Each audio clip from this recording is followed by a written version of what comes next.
La première originalité de ce livre, Éveille-toi mon âme, c'est précisément d'offrir une introduction à la philosophie d'Edith Stein, introduction qui n'existait pas jusqu'à présent en langue française du moins.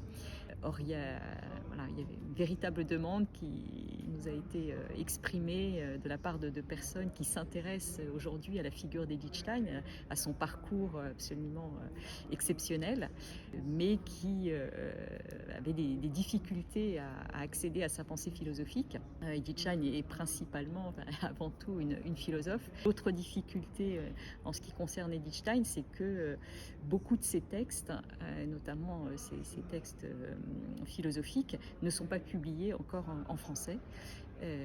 Voilà, donc c'était la première raison d'être de ce livre, c'était d'offrir une introduction générale à sa philosophie et de répondre ainsi à cette demande. Nous avons choisi de faire cette introduction autour du thème de l'âme. Alors pour plusieurs raisons.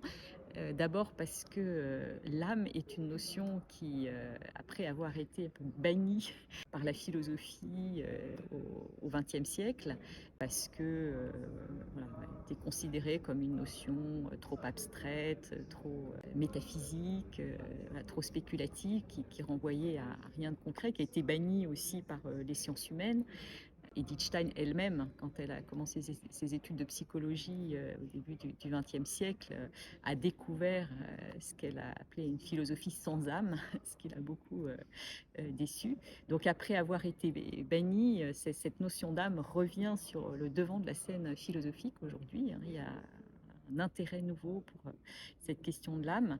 Or précisément, elle est au cœur de la philosophie d'Edith Stein, et la démarche d'Edith Stein présente l'intérêt de redonner une pertinence philosophique à cette notion, et de renouveler en fait l'approche de cette notion par la phénoménologie fondée au début du XXe siècle par Husserl, et qui a pour caractéristique de revenir à l'expérience, au sens vécu des choses.